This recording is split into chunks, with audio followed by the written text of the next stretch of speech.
You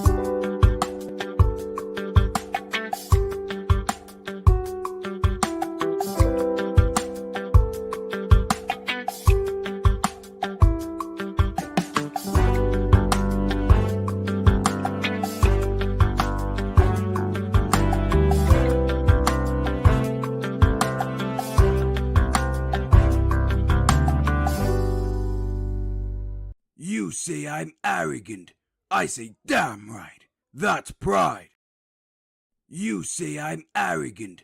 I say damn right. That's pride.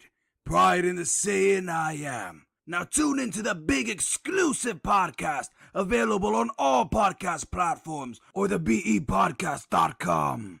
Listen now or I'll eat your whole race. Oh, and you better like or subscribe or else. And welcome back to another episode of the Big Exclusive Podcast. I am 1/3 of your host, Big Exclusive. Joining me shortly will be the Angry OG. Comedian Topp Fliight will be in shortly as well. But you know how we do around here. First and foremost, I want to say thank you all for tuning in. For all of you right now on the live, I'm going to ask you for a favor as I do each and every week. Make sure you guys share the stream, please. And after you share the stream, if I could be so bold as to ask you to tag a few of your friends in. Please. Thank you kindly. You tuned into the Big Exclusive Network. This is the Big Exclusive Podcast, sponsored by iCraft Mart. iCraft Mart was a website built, for us with all the products on the website being made by people that look like you and me. So support Black business. You can start with Maywai by Kayla. Maywai means luxury in Sudanese, happens to be my oldest daughter's cosmetic company. So if you need some lip gloss, some lip balm, lip scrub, lip oil, body butter, or body mist, just head over to iCraft Mart and pick some up. Right now, little exclusive bakery, home of the best chocolate chip, oatmeal raisin, and chocolate chip toffee cookies available on the market. Please go support the youngest bosses in charge. Also, Fat Gene Activated. That is the show for the Big Exclusive Network. That's exclusively on YouTube. Make sure you head over to the Big Exclusive Network on YouTube, subscribe, and make sure you hit the notification button so you know when the next episode, or you get a notification when the next episode of Fat Gene Activated drops. That's where Angry OG and I and the special guests go to different food places around the tri-state, try the food, and see if that food activates what we like to call our fat genes. Okay? Please check that out. If you tuned in on the YouTube, make sure you are subscribed, and it's easily, you can easily share on the YouTube as well. Couple things I want to do right before we get started. I need to give a special shout out to my girl Dom. She started her show last night, Melanated Vibrations, and she blew the doors off the hinges. So salute to Dominique Godwin, MA, host of Melanated Vibrations. That conversation was dope last night. She was phenomenal. I can't wait for the next episode. She's actually bringing in special guests. So make sure you check out Melanated Vibrations. You can catch the replay on YouTube if you missed it. Again, that's over at the Big Exclusive Network. And if you are not following the Big Exclusive Network on all social media, it's very simple. Just look for the Big Exclusive Network, spelled exactly like it sounds, the Big Exclusive Network, on all social media platforms, and give us a follow.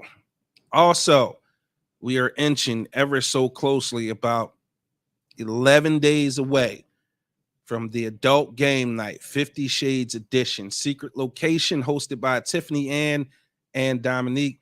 Tickets are $25. We are almost, I want to say we're a little over halfway to capacity. Once we hit capacity, you will not be able to get tickets. So make sure you guys grab those tickets. You're not going to miss the adult game night. I promise you it's going to be loads of fun.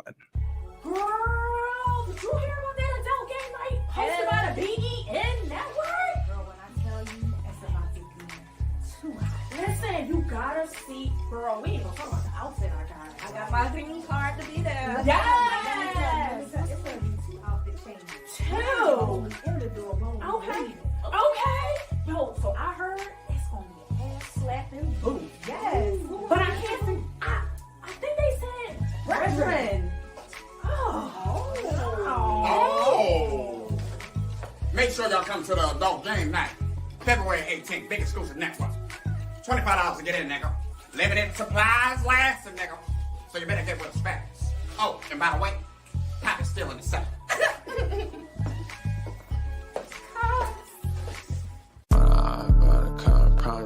Speak up when I hop about to cut, I promise I'm gonna speak up when I hop about to cut, I promise I'm gonna speak up when I hop about to cut, I promise I'm gonna make a scene, got lights, cameras, action, but I promise that I won't be. Yeah, speak up. Speak up. With that being said, I got to give some shout outs out real quick. Everybody who tuned in, make sure if you hear the sound of my voice, please share the stream. If you locked in live, if you're on YouTube, make sure you subscribe. And then again, tag your friends, and we're gonna have a great conversation tonight. Miss Tiffany and Dennis, aka El Presidente, in the building. She always in here first, front row seat with the shared.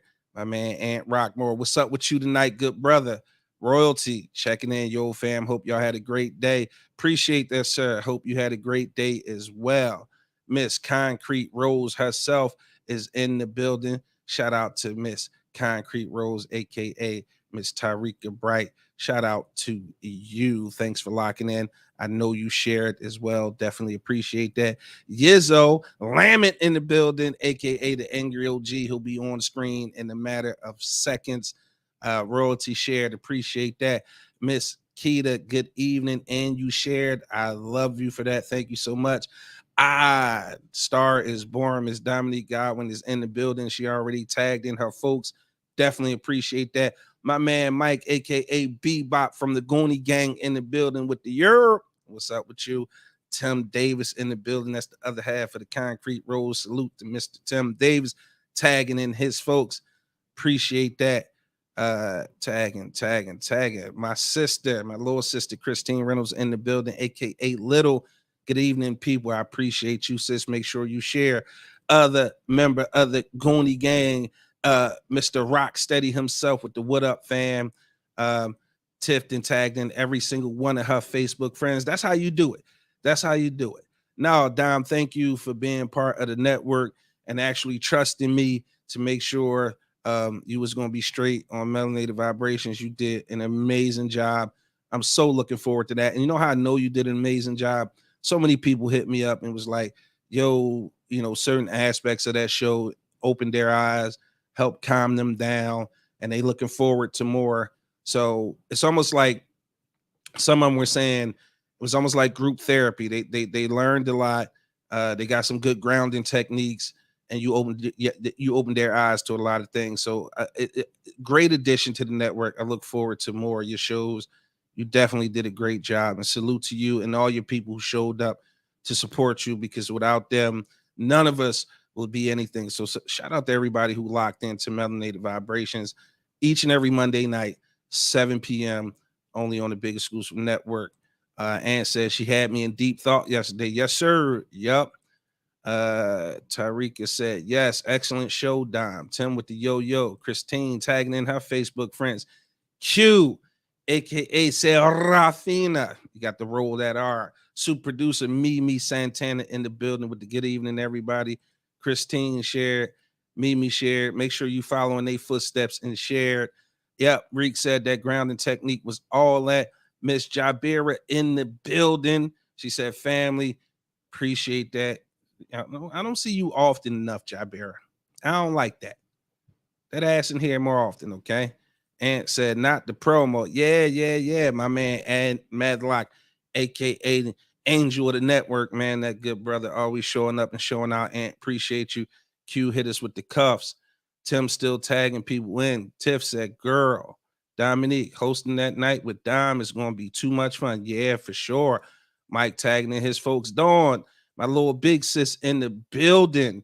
Dom said it's about to be lit. Bird with the Yizzo. Donita Mitchell hit us with the eyes. What you looking for? We appreciate you tuning in. Thank you so much. Reek tagging her folks in. Rocksteady shared. Mimi getting love. Jabira said, yes, sir. That's right. It's time to bring in the angriest man in the podcast game. My brother from another, my OG. This motherfucker fitting to be real angry tonight. I'm just giving y'all a heads up. He fitting to be real angry tonight. OG, what's up with you? Man, you already know, man. I was fitting to not even do this shit tonight. Hey, man. I know that. I know you didn't want to be here, but look at the love. OG, all caps with the exclamation points. OG is down bad right now. But no, not listen. NFL not for long. NFL not for long. Look, watch this. Watch this. Watch this. Watch this. I knew you was gonna do that. Mimi getting her taxes together. Look at it. I am. For real? I nailed it. Yeah. I am. She said she gonna get that motherfucking money. Good evening to the lovely Capri Chambers. Appreciate you rocking. Tiff showing some love. Rocksteady said, "Roll." Hey, listen. Hey, listen. Mr. Sean Schultz said, yo. Hey, Mimi, I got it. Yeah, I got it again. So, excluding today, how was your weekend? Man, today just knocked that shit. I don't even remember now. It had fucked up your whole recollection of the weekend. Fucked up the church's money. Fucked up the church's money, man. It's all right, man. You know the saying, it gets greater later, right? It's greater. I know it's greater forward. When they say get greater later, that when you're in the county, you're going upstate. That's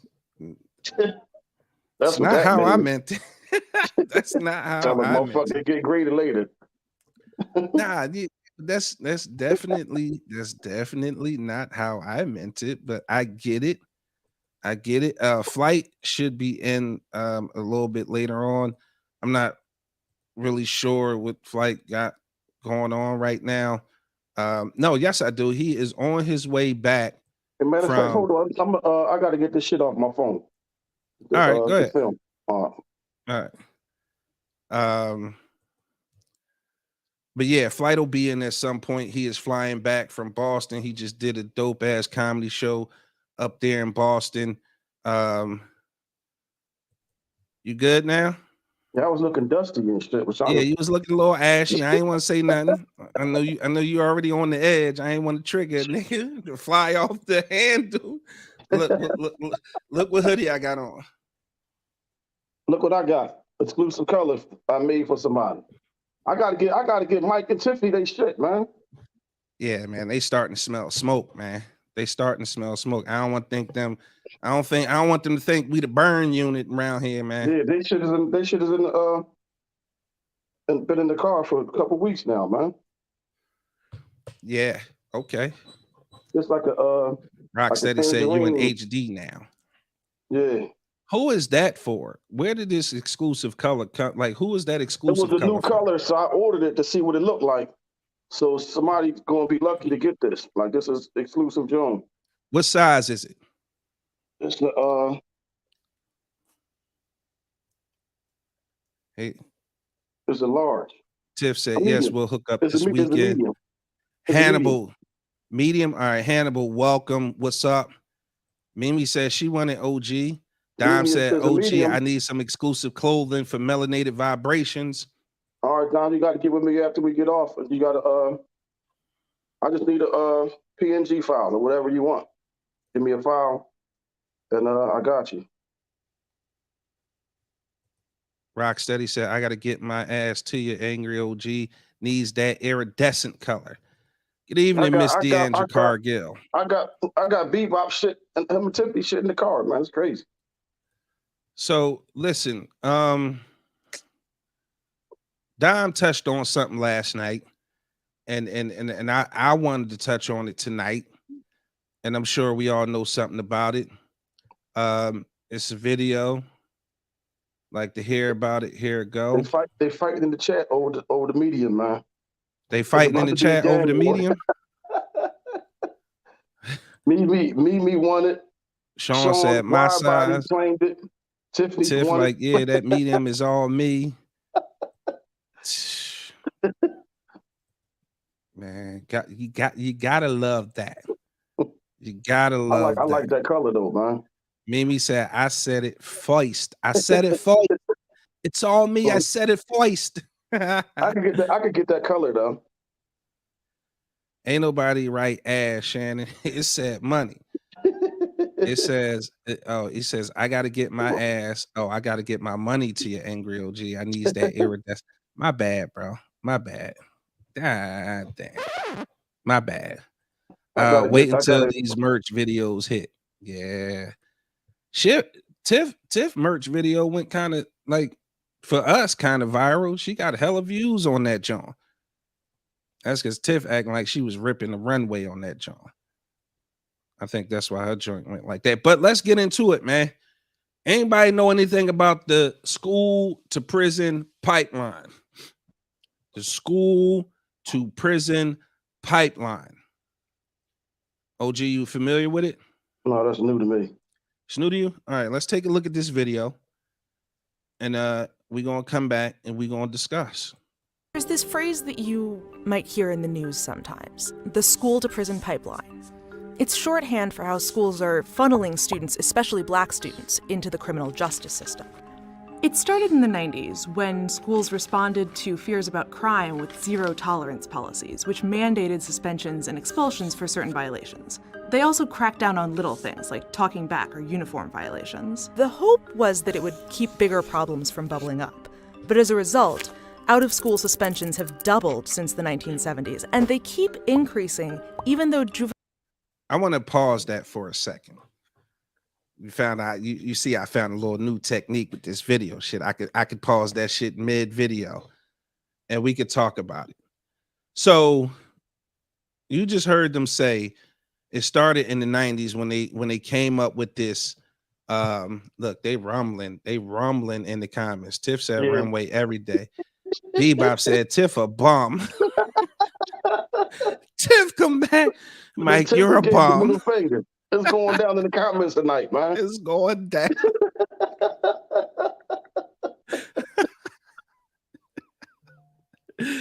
Oh, Bird said, I went to U City, found out it was built by a guy who designed prisons. Pretty High. Good evening, Pretty High. Salute to you. I'm glad you jumped where you been at? Pretty High?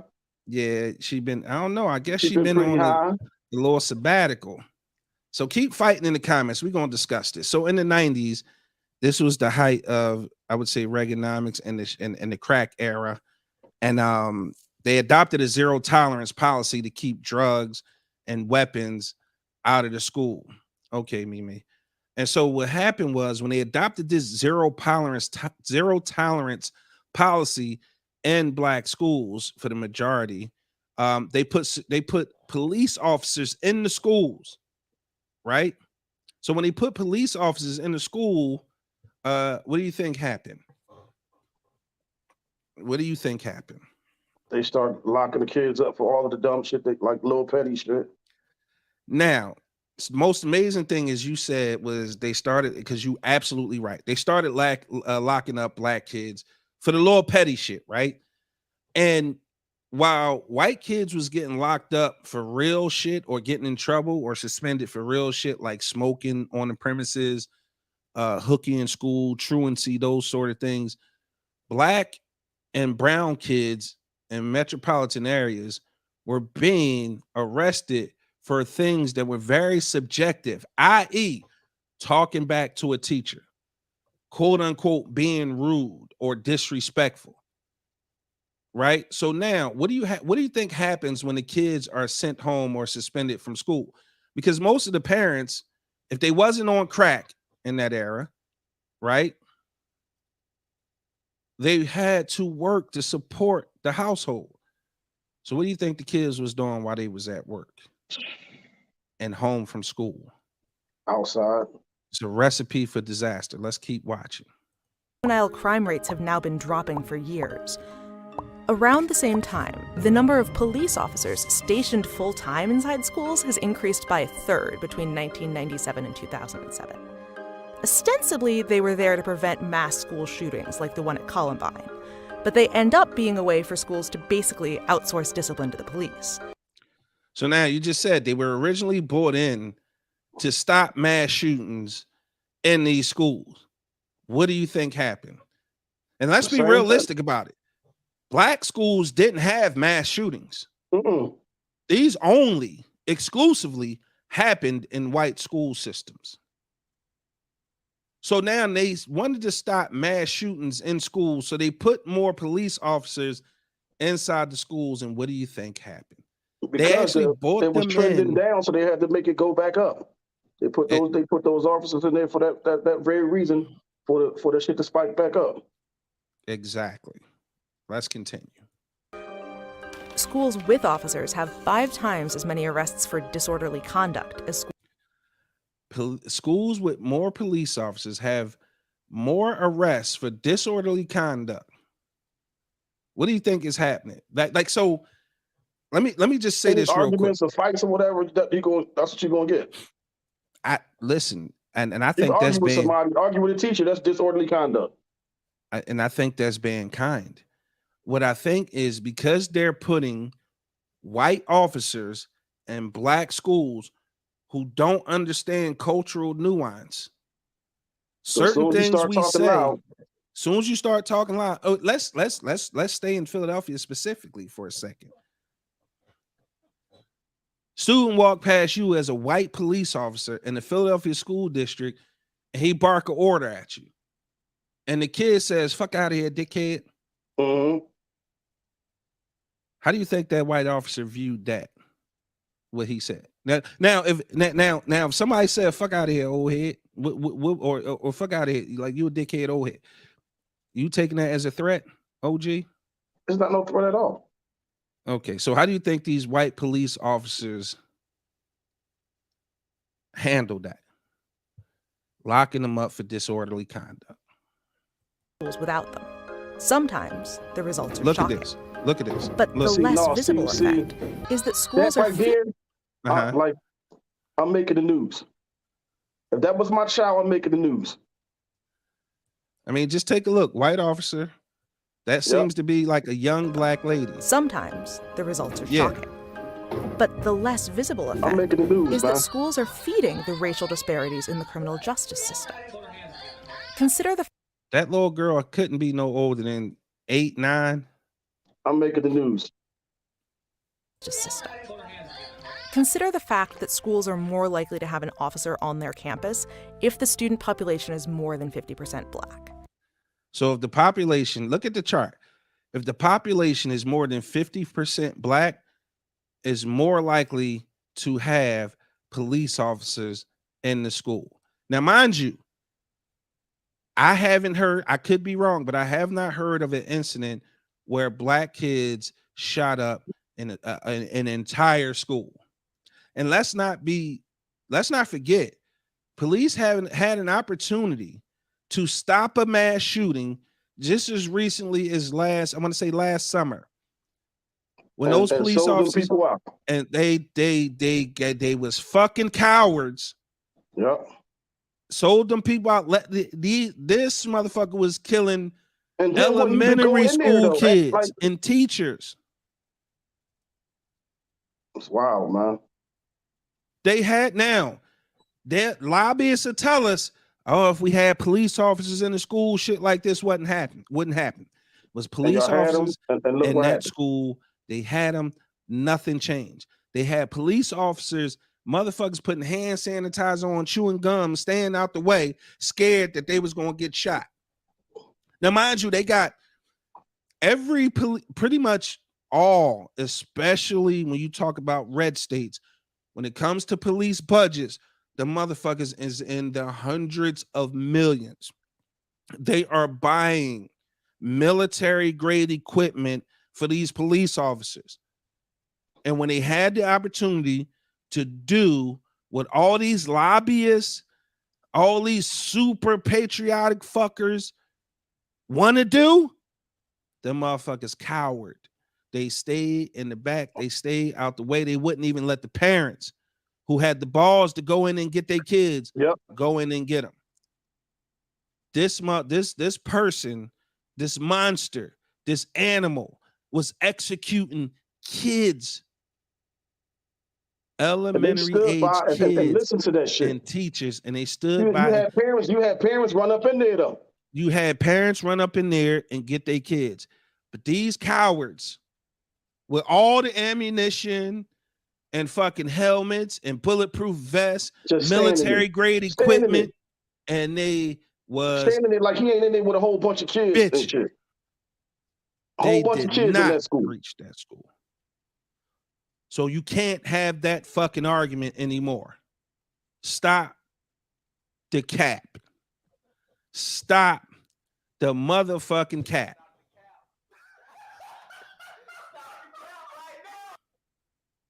Now, let the video play.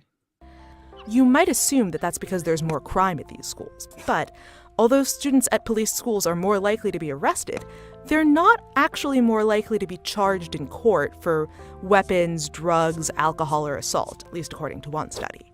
During the 2010-2011 school year, 1 in 6 public school students in the US were black, but they accounted for 1 in 3 arrests at school. 1 in 6 kids in public schools in the United States are black, but they account for 1/3 of all the arrests in schools. Let that sink in. Same goes for other forms of school discipline. Black students are suspended or expelled 3 times more frequently than white students. We are expelled or suspended 3 times more than our white counterparts. Yeah, that's exactly what we talking about, Deandra. Shout out to Deandra of the Unlatched podcast. Coming soon. I can't wait for that to come out. That's going to be a very dope show as well. We got some dope women here at the Big Exclusive Network, but let that sink in. 3 times more likely. It actually begins in preschool. 18% of preschoolers are black. But if all preschoolers suspended more than once, 48% are black. Studies show that differences in behavior can't fully account for these disparities. Black students and white students are sent to the principal's office at similar rates. But black students are more likely to end up with a serious punishment. Now, why do you think that is? Black and white kids are sent to the principal at almost the exact same rate. But minority students are more likely to be steered from graduation by harsh school punishment, suspensions, expulsions, and arrests. Why do you think that is? Because we touched on it on Dom's show last night, Melanated Vibrations. Because, and I had said this, because we are looked at as fucking animals. When it boils down to it, we are looked at as animals. Less than human. White people had this very unrealistic fear of black people that's unfounded. I had made the point last night. We don't be fucking with them. Listen, let me hit you with a scenario. Exactly, Dom. We aren't allowed to have a bad day, but they are. Let me hit you with a scenario. We on 38th and Mount Vernon, right? Let's say 95, 96. Me and you on the corner of 38th and Mount Vernon, OG, right? We kicking it. White dude walk up. What are we thinking? He the cops. What's our next move? We ain't fucking with him. Just that fucking simple. Yeah. What's your next thought? Let me get the fuck out of here. And then the thought after that. I could carry you through the next 20 thoughts, and none of those thoughts is going to be fuck this white man up, shoot or kill or harm him. Man, we got a prime example that watch our show every week. Bird. Listen, just confirm that for me. I can ask you what your next 20 thoughts are. None of those thoughts would be to fuck or harm this white man. About touching him. Exactly.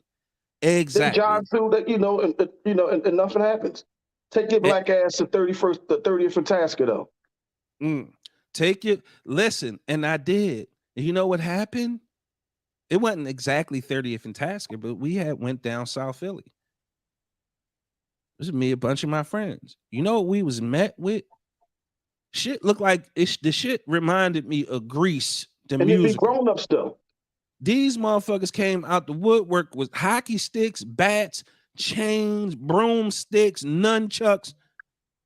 When I say we ran for our motherfucking life to get across that Pass Young Bridge, cuz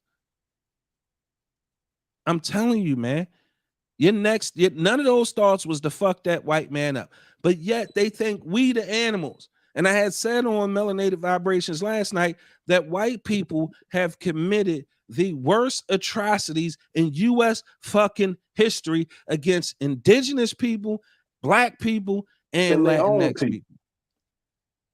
These motherfuckers came and like ravaged and brutally and horrifically stole land. They literally, let's fast forward a little bit. They literally dropped a fucking bomb in a residential neighborhood in Philadelphia. Yeah. On a group of people who only wanted to be left alone. They was on some back to nature shit. Just wanted to be back to nature. They were ostracized. Yep. Because they didn't want to cut their hair. The first confrontation they had with them, I was like 10 years old, and we used to go to summer camp on 32nd, and they used to take us down there. We used to stand out. They was on 32nd and Poughton, and we would go down there. We would stand outside their houses, and they would talk to us and be like, just educate us on what they was about and all that. And then they had that confrontation back then with the cops. That was the first confrontation they had with them. What were they educating you about? Because they believe their way of life, their thinking, and why they look the way they look and stuff like that. I was 10 years old, and I legit remember going down there talking to them people. Thank you. They just wanted the same respect that the Amish get. Respect their way of life. They wanted to grow their own fruits and vegetables. The hair was sacred to them. They didn't want to cut their hair. They didn't believe in shoes because they wanted to be one with nature. So they didn't really wear shoes like that. We talking about the move. They wasn't bothering nobody. Yet these crackers, white, call me what you want. These white folks deemed them such a threat. When you say they wasn't bothering nobody, bro, they was bothering nobody. These white folks deemed them to be terrorists and dropped a bomb. We weren't in any shooting at them when they was trying to get out of the fire. Like fucking shooting fish in a barrel. Yep. Like shooting fish in a fucking barrel. Listen, the power structure, we didn't have, there was no war going on American soil, but the city of Philadelphia and the powers that be decided it was okay to drop a bomb on a residential house. And they went over Wilson Goodhead and kids in it without his knowledge. He didn't okay that shit. He's the mayor. And they said, fuck him. Who was the police chief? Was it Rizzo? It was. Rizzo. So my point is, and what I was bringing it back to was they have this very irrational fucking fear of black people.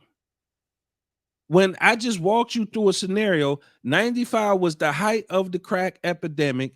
We was getting 30, well, not me, but I can imagine people I know getting $30,000 to $40,000 a week.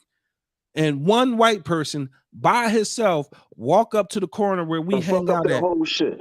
And your first option was not to fuck with him. Your second option was to get the fuck away from him. Third, fourth, fifth, none of these options came down to you fucking this white boy up. I could take you through 20. And you would have never said, fuck this white boy up, kill him, kidnap him, torture him, rape him. None of that shit came to mind. You understand what I'm saying? But yet they could see us walking down the street, downtown Philadelphia, and decide we so dangerous they got to cross the street. That's insanity to me. But you know why I think that is? I think deep down inside. Thank you. Thank you. That's why Deep down. That's why they so afraid of them becoming the minority, because they think what they did to folk gonna be done to them when they in the minority. It's gonna sound bad, but they need that experience. They need that experience. Let me hit a couple of these comments because they was coming fast. You know what I mean? Because we're gonna get back to the video. Dom, right? You hit us. I read that we aren't allowed to have we aren't allowed to have a bad day, but they are. Dom said something very prudent last night as well. And Dom, don't let me forget, because I am definitely gonna forget. But I want to get to that after I read a few of these comments. Tiffany Ann said they tried the suspension bullshit with my daughter. I let the teachers, the vice principal, and the principal have it. Guess who didn't get suspended after that? And what kid did? Be active in your child's life. I mean, in your child's school, it's imperative. I agree. Motherfucking Brandy the Savage in the building, queen of the comments. Brandy, what's happening? Mike says, why is he here? Tiffany Ann Animals. Mike, they worse than terrorists. I agree. Dom said, a fear they created. They enslaved us, broke us down, separated us, and stripped us of our culture. Told us we were nothing, invoked a fear in us, but somehow they're scared of us. Motherfucking star that comment, pin it. Mike Africa is my uncle. He need to come on the show and talk about that. Hey, Miss Clark. Good evening to you. I want to ask him if Chucky Africa ever got out. Pigtails is in the building. We got to make sure we get him the pigtails.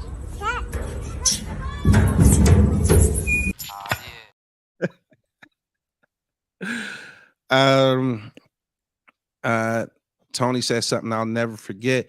Rocksteady, they fear us as they say, but like the Pelosi video, dude with a hammer ready to crack Pelosi egg, and Pelosi holding his hand, and the first thing they say is everything okay. What? Now I'm gonna stop right there because it's important. Oh shit. Tim said Angry OG, he passed away in jail. Dang. Yo, Chucky Africa was a gun. He wasn't going for that shit. That motherfucker was in the hole for like 30 years. Listen. So what happened was, y'all remember back in the news, I don't know, it was around Christmas time or something like that. Nancy Pelosi's husband was at their home, and it was a dude somehow got in their house. But where the video picks up at is it's a white dude holding Nancy Pelosi's husband's hand with a hammer in his hand. He had already beat the shit out of him with the hammer. The cops tell this motherfucker, hey, everything okay? What's going on? Now, no gun was drawn. Nothing. No very aggressive or assertive orders were barked. They asked, is everything okay? Something was said, and dude start whooping his ass with the hammer again. Did the police, let's play multiple choice. I need everybody's answer. Did the police A, pull out the taser and tase that motherfucker? No. Did police B, bum rush that motherfucker and lock him up safely? Did police I'm picking B. C, shoot the shit out this motherfucker before he was able to kill the husband? A, B, or C? B for 200, Alex. B for 200? Yeah. What do y'all think happened? While y'all put your answers in the chat, I'm going to read the rest of these comments. Mike said they fear what they don't understand and hate what they can't conquer. Facts. That whole situation was so sad. Absolutely. Dom, that racist ass Rizzo. Aunt Rockmore said the correlation to the Amish is very accurate. Mike, it's the most real bar ever. Tell my uncle and wife came home 4 years ago after doing 40 years. 40 fucking years. Reek said, good point, OG. Tay Boogie said, facts. Rocksteady said B. Tiffany Ann said B, B, and B. Reek said B. Marquita said B. Hannibal said B. Royalty said B. Everybody who said B is absolutely correct. They took him in without incident. They bum rushed that motherfucker, put him in cuffs, and dragged his ass to jail. I'm going to ask it anyway. What do you think would have happened if that was a black man with a hammer in his hand, Man, and that was however many Nancy cops was Pelosi's there husband? would He have was shot the shit holding. out of you. They'd have shot your motherfucking ass till you caught on fire. Listen, seriously, if that was a black man holding the Speaker of the House's husband's hand and the hammer in the other fucking hand, they wouldn't have had enough bullets to pump in this motherfucker. They would have dropped the clip and unloaded more. And They'd then have ran handcuffed out him. of motherfucking clips. And then handcuffed him while he was dead on the ground. And then handcuffed him. Call for backup. Shots fired.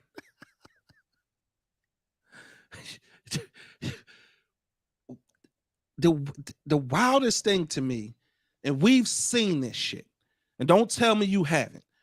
We seen cops shoot the shit out of niggas with no gun present whatsoever and still not feel safe and put a motherfucker in cuffs. Yeah. Not a gun in. As a matter of fact, it was a guy. I want to say this happened in California. He was having a mental breakdown.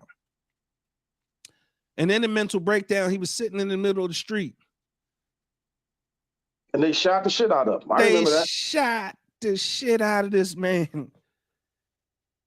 They shot the shit out this man. He had a knife or something, and they shot the shit out of him. Now, a knife. Let me ask you this. How many of y'all... But he was sitting on the ground. He wasn't trying to engage them. He wasn't advancing on them. He or wasn't nothing. in a position to lunge at nobody. There wasn't no threatening. Didn't do no threatening movements or nothing. Good evening, Sonia. First of all, the police shouldn't be called to deal with mental situations because they're not equipped to handle those kind of situations. They don't have that training. Facts.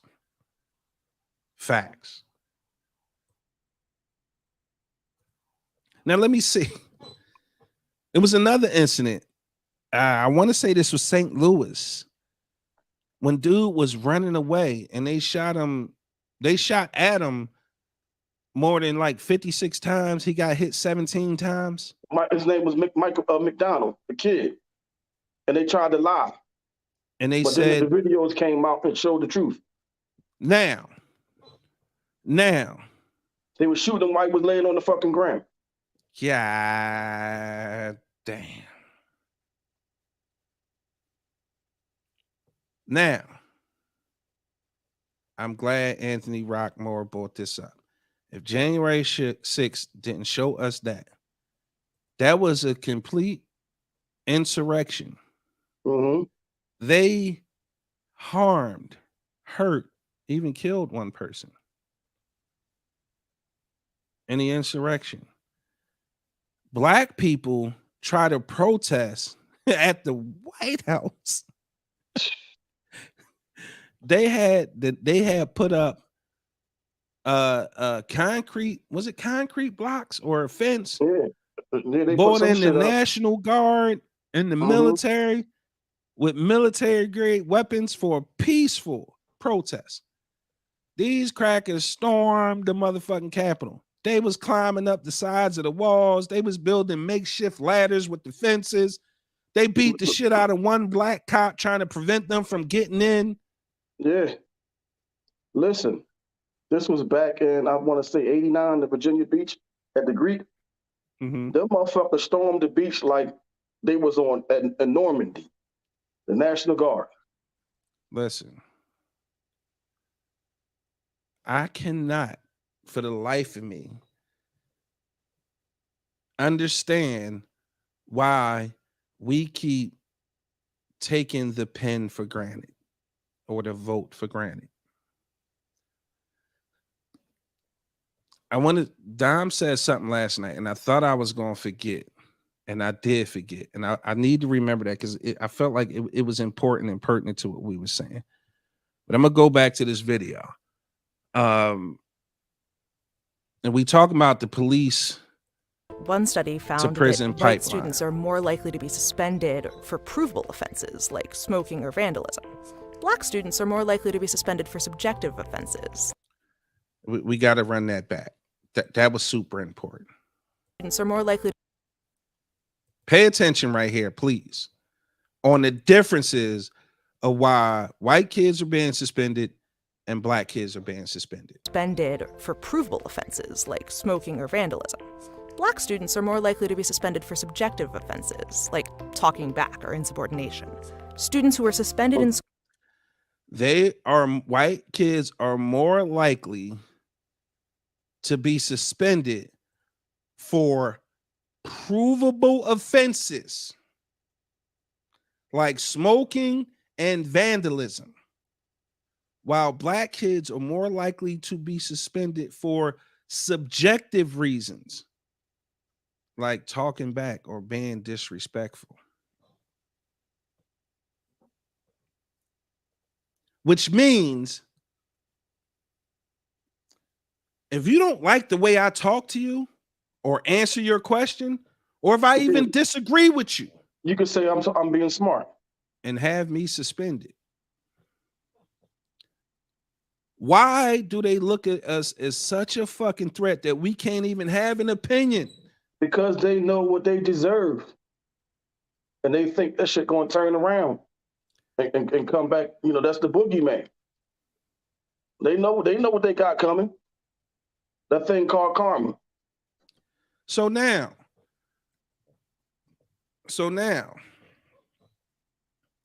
guess who's in the motherfucking his house? Yo, Flight. What's Flight, up, what's man? up? What's Flight, up, Flight? we talking about the school to The prison colonizers. pipeline. We talking about school. Colonizers. What happened? School to prison pipeline. Uh-huh. Okay. So we at the point where white kids will get suspended for provable offenses like vandalism or smoking, while black kids are suspended for subjective offenses like being disrespectful or talking back. Which means if any teacher or cop, for that matter, don't like the way you talking to them, they can have you suspended or expelled.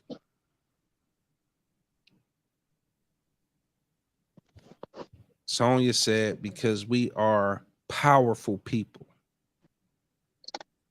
Tay Boogie said, Top. Dime said, the moment we have an opinion or express intelligence, they know it's over for them. She also said, hey, light skin. Sonia said, hey, Flight. Hey, guys. In any event, here's my problem with that. If it's going to be about subjection, right?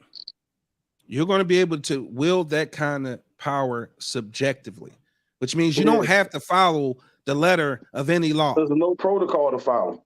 There's You're no just using your judgment, your own judgment. Why aren't if these teachers, principals, staff, and cops wield this much power to subjectively harass you and hold your fate in their hands as far as you being able to attend school, why isn't the process of hiring these people that are in these positions a lot more strenuous? Like, why don't teachers have to take a psych eval? There has to be some sort of test.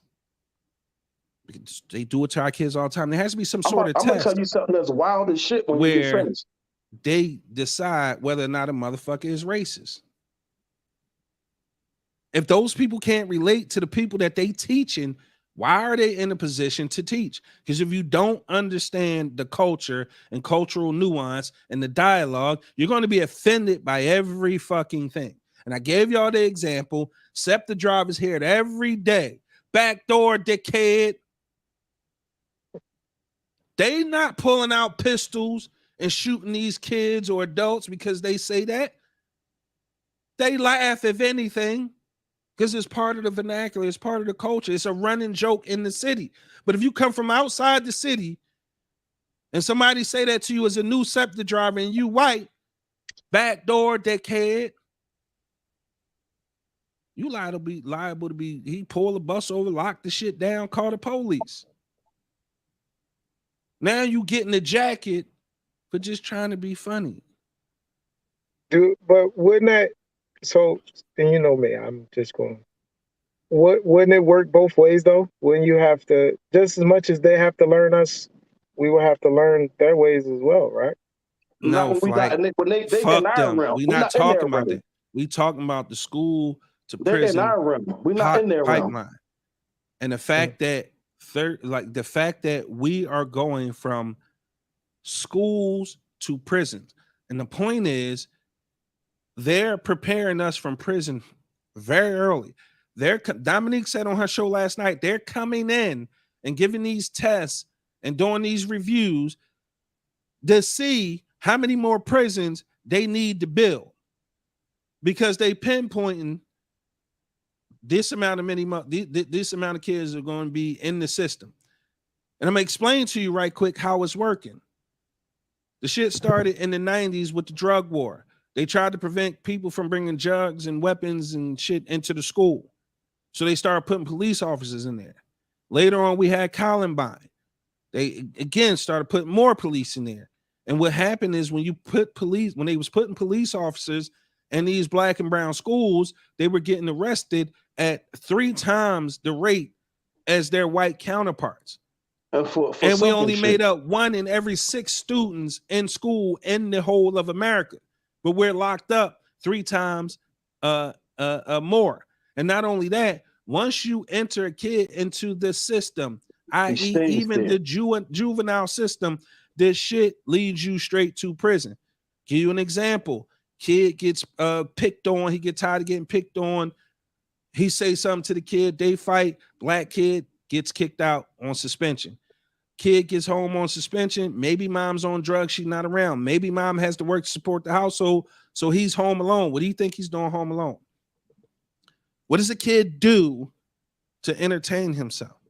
What is he doing? Itemize it. So now what does he do? He may find a gang. Forget that. We in Philly. Not that many. Well, it is now, but back when we was coming up, wasn't that many gangs. But what you do, you want to go on the block because you live in an impoverished neighborhood. You start hanging around. Is somebody hanging out there doing, you see them getting money, you want to be down. Now all of a sudden, again, you're back in the system. You the lookout man. Then you get locked up. So now once you in the system, I can personally attest to this, they don't want to let you go. You got to fight. It's money. They get paid a certain amount of money to house you, but they don't want to let that shit go. They don't want to let you go. Prisons, they build those prisons in the mountains with the colonizers, and their whole family get to work in them joints. They don't have to worry about no work or nothing. We're going to get back to the video, man. Just wanted to get you up to speed. People are more likely to later drop out or get arrested. Nation. Students who are suspended in school are more likely to later drop out or get arrested. So the federal government is asking schools to make suspension and expulsion the absolute last resort. In Oakland, California, public schools are trying something called restorative justice, where both parties in a conflict talk it out with a counselor instead of relying on punishment. The results are pretty encouraging. In the last 10 years, chronic absenteeism is down, and graduation rates are up in the schools that have tried it. Other cities and districts are also trying new policies. They're hoping that if their students end up in the criminal justice system, at least it won't be because the schools pushed them there. That right there, it teaches them right there at an early age. It teaches them conflict resolution, and that's probably one of the most powerful. As an adult, I think there are 3 things that you essentially need that schools have forgotten about, right? The way they even build schools, they build them like prisons. And what does that do? That crushes like the mountains, like you said, OG, that's isolation. That sort of isolation can do 1 or 2 things. it can encourage creativity or it could encourage mental illness. So I think schools have forgotten about creativity. And I think parents in our community forget how much reading encourages creativity. As an adult, I feel like you need creativity. And I don't mean in an artistic way, but having the creativity to dream and follow through or to think outside the box is imperative as an adult. 2, conflict resolution. Anybody ever had a conflict resolution class? Because almost anything you get into, you could talk that shit out, like, basically. Any What's disagreement this? you have with somebody, you can settle that shit with words. Like, common heads prevail and y'all talk that shit out. I agree. And we say it all the time. A lot of these issues we have in our neighborhoods could be resolved with one conversation. And a lot of times we live in such a fucked up soap opera of a neighborhood of life. A quick question. You ever did this experiment in school? I remember doing it in college. We sat in a huge circle. The teacher started with a phrase or a sentence, right? She whispered that sentence to the first student. And all that student had to do was repeat that exact sentence. By the time it got to the end. Am I lying? Anybody else did this experiment? Flight, you ever did this experiment? Yeah, that's why. And it's funny because I was getting ready to say that. I was getting ready to mention. By the time it gets to the so imagine you dealing with the people in the neighborhood. I ain't the one that gossips. You ain't heard it from me. Now, can you imagine how much deadly shit has happened because of this hearsay? Motherfuckers putting their little sauce on it, sprinkling their little juice or their hot sauce on it. Yep. So nigga could have said, OG got good hair to be 50 something. About time the shit done traveled the neighborhood. And that peasy head motherfucker got a hair piece and that nigga done got sold in and plugs and all that other bullshit. Now we talking about kids who are lost, who are on social media, who with one post could change the narrative and could change their life. Because nobody's taught them conflict resolution. And sometimes you have to get creative with the conflict resolution. Yeah. Essential skills as an adult you need is creativity, conflict resolution, and communication. Communication is always going to be the buzzword because it in fact is the ultimate form of respect. Being able to openly and honestly communicate with somebody. You know how many people wouldn't be in the grave if they just had a conversation? Yep. It's niggas who I've witnessed try to kill each other. And when everybody in the neighborhood tried to figure out why, even these two motherfuckers, they couldn't even tell you why. Yeah. They couldn't even tell you why. So the point to this, and how we stop that that school to prison pipeline, is we have to start to teach these kids conflict resolution. How tough do you think some of these kids truly is, OG Flight? Now let's be honest. A lot of these kids, right? The only reason because of the friends, the people around them. You don't want to look like a chump. That too, but what else? Everybody got access to the blicky and the ladders. These niggas can't fight. They can't fight. The crazy part, they don't even know if they they can't fight because you ain't even trying to fight. Listen, so put them two niggas in a room. What do you think's going to happen? A lot of talking. Do you think they're gonna come out that room still wanting to kill each other? I'd like to think not. I'd like to think not. I want to take it to some of these comments. I seen some good ones while we was talking. Sonia says, go ahead, Flight. Nah, before you do that, I was gonna say, I about to say sometimes you got to take it a step further, and I kind of like that idea. Maybe as adults, we can still, implement some type of line of communication as well. And it's funny because we just did this at my job. Our rep, he was totally at first. Let me say that at first he was totally against having a meeting with staff members where everyone was able to voice their opinion about the company, the good, the bad, and the ugly. And I finally, myself and like two other coworkers, we finally got an opportunity to really sit down with him and stress to him, like, listen, some good can come out of this.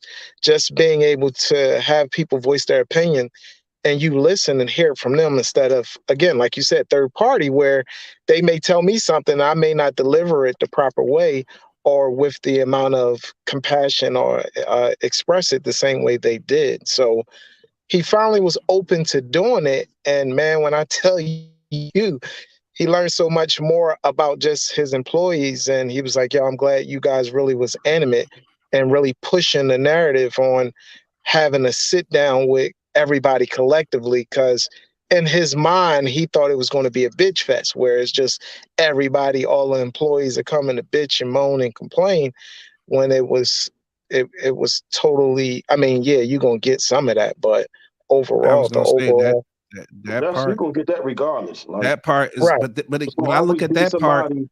as part of the process. It's necessary. You right. got the bitching out your system. Now let's get to the Now, solutions. and that was Now one where of we the go from things. here?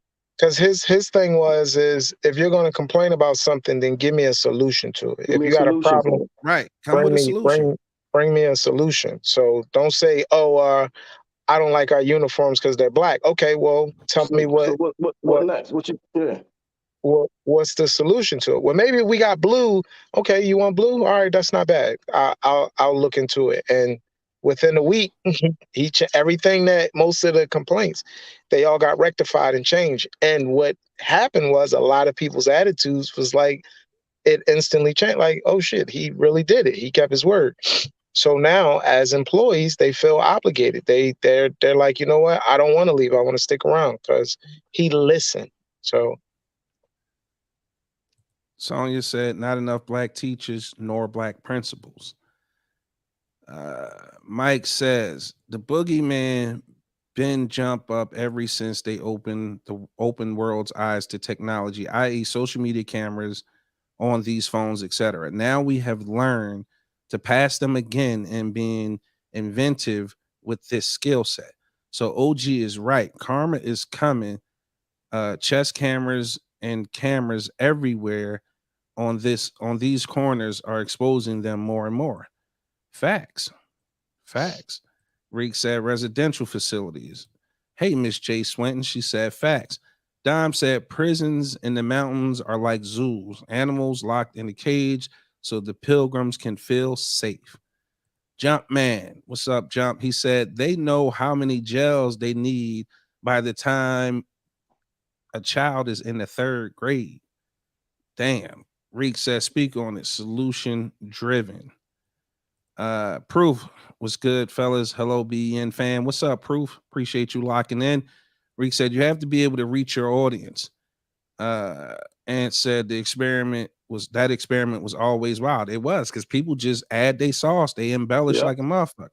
We are not making our children communicate nor helping them with problem solving skills. I agree 1000%, Sonia.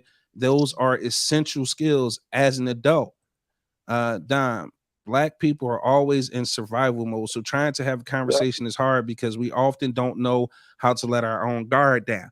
Yeah, most black people, when you ask them to be held accountable, they get super defensive. Because you out here surviving. You out here competing and surviving, and that's you 100% of the time. So as soon Jump as somebody Man. says something that you don't agree with, your back get arched. Right.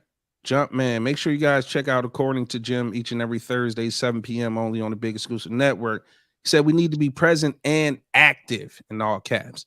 No clubs on the weekends. We need to be on parental duty, especially when the children aren't in school. Yeah, well, I'll come back to that, Jim. Sade, good evening. Shout out to Sade in the Shoddy Hour every Saturday, 11 a.m. One day on the Big Exclusive Network. I'm gonna get her over here one day. But salute to everybody over at Heat 100. She said that starts from home. Can't do nothing you were never taught. Push back on that a little bit as well. Tiffany Ann, they took conflict resolution out of the schools when I graduated in 2000. Back then, they just called it peer meditation. Mediation. Peer mediation. I'm sorry. Thank you, OG. Reek said he was received and everyone felt heard. Beautiful outcome. Aunt Rockmore said, too embarrassed to take an L. That is a fact. That is a fact. And I'm going to take it a step further. Motherfucker told me only two things that happen in the fight. You can win or you going to lose. And it's always a coin flip. And motherfucker, you fight enough, you get better. And if you don't want to fight, change your fucking environment. Change the people you hang out with. Man, I was from down the bottom, 38th in Mount Vernon. Went to uni my junior year. I'm fighting motherfuckers I've known all my life. Because now I live on 41st Street. Wildest shit ever. Jump man, stop glorifying the rappers, the athlete lifestyle, and start glorifying the lawyers, the doctors, the guidance counselors, and show these children that it's okay to be a regular person. How do you those do people, that? those but let me say this real quick. Those people aren't regular people. Those people to me excelled. They succeeded. Success. See, this is how you see it and which. So, because let me just finish this thought right quick, OG. Success for a professional athlete is going to a professional league. That's the pinnacle of success for that athlete. The pinnacle of success for a med student is be getting that doctorate. The pinnacle for a lawyer is passing the bar.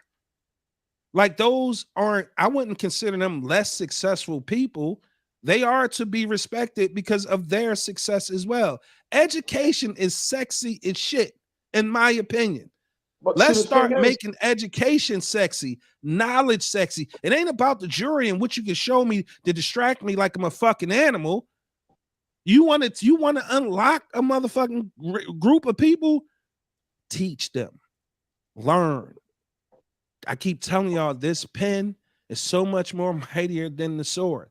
They've been whooping our ass with this pen for centuries, yet we still think our vote don't matter. Yet we still think politicians is a trick. And these motherfuckers keep tricking us, and we keep believing it, or we keep accepting it, and then we keep saying shit like, oh, well, we just going to vote for the lesser two evils. Who wants to keep doing that? Prop people up that are leaders. Put them in position to fight for us, to use the pen for us, to pass legislation for us. Yeah, some of them are going to get corrupted along the way. Absolute power corrupts. It wouldn't be a saying if it wasn't true. But we'll have enough of them in there that could do what? Peer pressure the other ones into getting on board. Trump ain't come out of nowhere and be that successful as a politician. He cultivated that audience through colonizers and fucking racists. He was just so happened to be saying the shit that them people wanted to hear. If a black man come and start saying the shit we want to hear, you think they get elected? No, because we're not even going to trust that motherfucker is telling us the truth. We got to do better, man. We got to do better. Go ahead, OG. I'm sorry. Man, I forgot what the fuck I was going to say.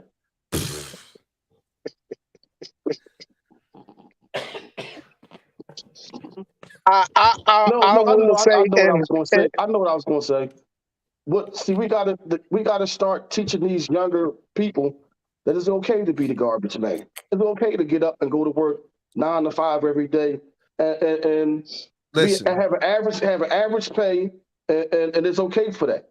Everybody want instant gratification. Everybody want to be rich. Don't nobody want to put no work in for the money. They want to put that shit in the microwave and voila, I'm rich. Nobody want to put the work in. The regular average working man is a hero. It should be held as a fucking hero because he gets up and busts his ass and get to work from 9 to 5 every motherfucking day. Every Every day. motherfucking day. The average working man Every is the day. hardest working man out here, and he is to be held as a fucking hero, and not these motherfucking athletes that hit a once in a lifetime, lottery type shit because you was born with a Genetics. skill or whatever. Because of genetics. Exactly. So Yeah. you got one in how many people gonna make it that way? That's Exactly. that's the exception, but they look at that as the rule instead of looking Listen. at that he's exceptional, or whatever. And they look for that instead of like the average, get the fuck up off your ass and go out here and make it happen. I'm gonna tell They you look like at you like you're in the way for or just even having a regular job. or even if you blah, blah, blah. Even if you I keep struggling with that word, compensate teachers and lawyers and doctors, and you know what I'm saying, and put that money in their pocket, that'll make a lot of people want to get up off their ass and go work as well, and not just the athletes and the rappers and things of that nature. So if they put that money behind it sometime. Let me I don't even think it's that though, Flight. Let me say this. Go ahead, OG. Finish that thought. I don't want you to think lose it's it. that. It's just like what they seeing on social media. They following these motherfuckers that they see on TV, these rappers, these athletes, and the way they living. So now they just looking at that. Like, I want that, I want that, I want that. And they looking at a motherfucker that like they first of all, if you don't come from that, why the fuck do you aspire to have that? So did your mom and your dad, were you raised that way? So why the fuck do you think you require all this money to be able to live when your mom and your dad lived the average motherfucking life, bringing you up? If you came up middle class, why the fuck do you think you're supposed to be in the 1%? Well, you're supposed to always aspire to elevate. No, but why? No, why do you not aspire? But basically, this is what you're supposed to have. I'm supposed to be in the 1%. No, you're not. Be grateful for whatever the fuck you have in life. You shouldn't feel and build on that shit. entitled. You shouldn't feel entitled like you're supposed to be Get there. what you get, and you build on whatever building block you stand on. You build on that shit, and you work your way to wherever the fuck you end up in life. And it ain't gonna be. It's gonna be from hard work. So I'm gonna give you a couple points, right? First, shout out to Queen Riri. When you making dinners again, Queen Riri? She says, "Hey everyone, Creamy in the building. What's up?" Jim makes a point. These children don't relate to lawyers and doctors and teachers. They relate to the arrogance and ignorance of those that are really just like them in a better financial situation. Now, here's the thing. What is the trappings of being a professional athlete? Money. They get the money, the bitches, the cars, the jewelry. That's it. Now, why do you think they want all of that stuff? Because they never had it. Bingo. And it's for status. Now, here's where I want to bring it back, and I normally catch a lot of motherfucking flack for this. A lot of fucking flack for this.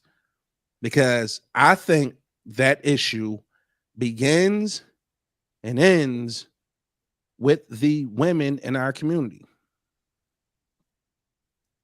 You might think, oh shit. I'm gonna say they play a part because here he go blaming the black women. Because they'll pick it's just the fact that because they'll pick those dudes over a regular working class dude.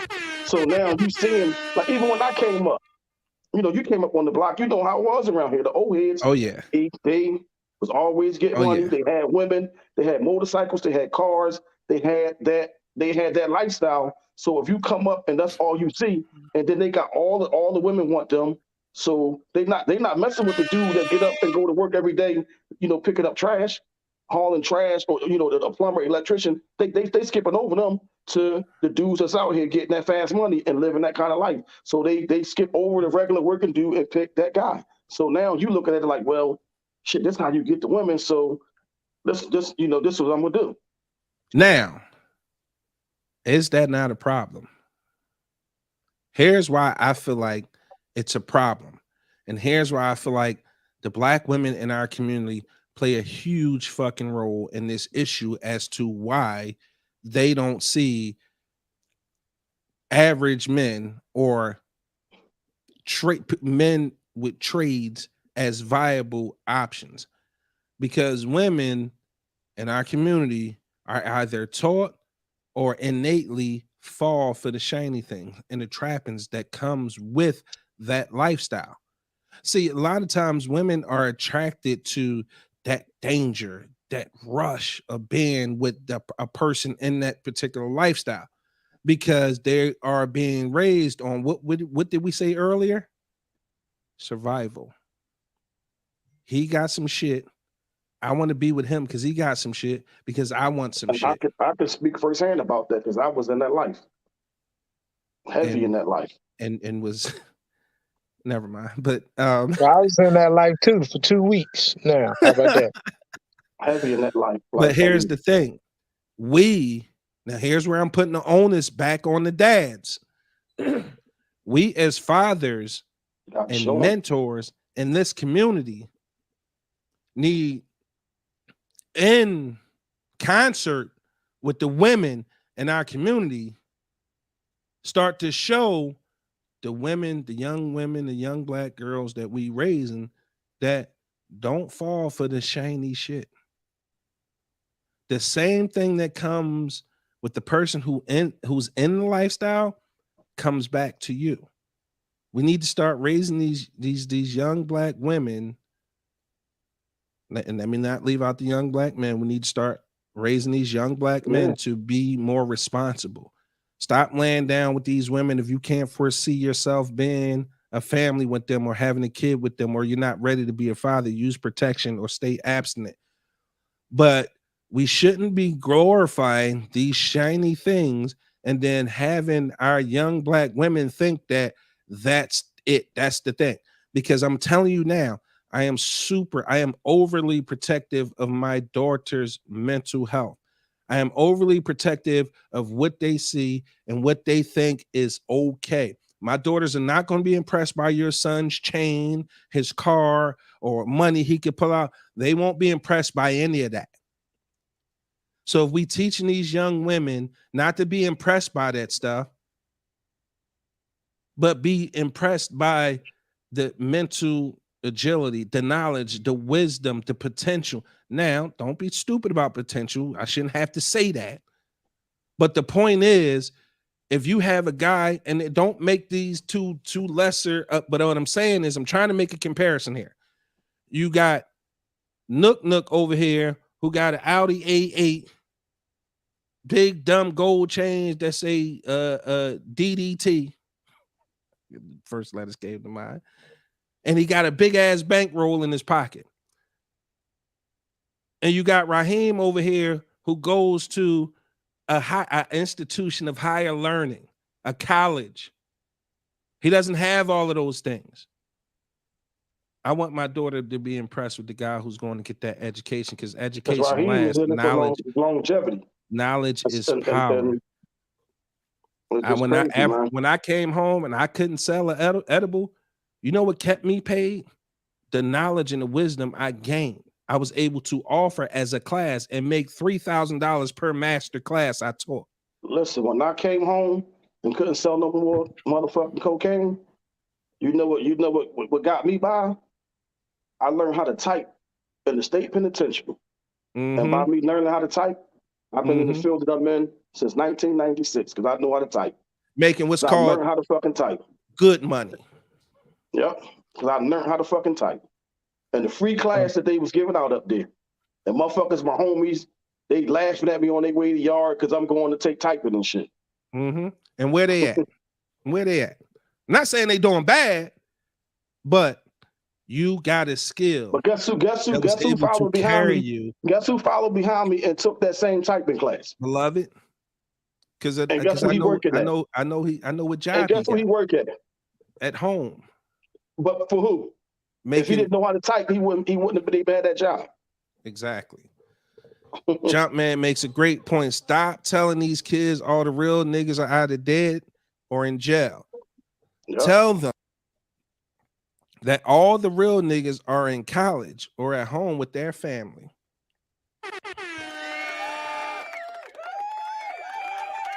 Mike says, I teach and show my boys every day that being a hardworking man is the way to be. I don't have it all, but I have. Facts. Aisha says, I agree. Women play a role in about 50%. It's about how we respond to what we expect from them. Tiffany Ann says, give me an intelligent dude with carpentry skills any day. Aisha again, Angry OG, for the majority of women that may have been true, but I know absolutely refused to entertain men who were in the street lifestyle, because I knew what came from and wanted something different. Aunt Rockmore said, all man, that was something to think about with women. It is. Kids need to start learning trades early. Agreed. True story. Facts. Nicole, what's God damn it? You know the conversation, cuz we done got Nicole Small out the woodworks. Nicole, this one's for you. I know you family, we grew up down the way together, but this one is for all new people who tune into the podcast.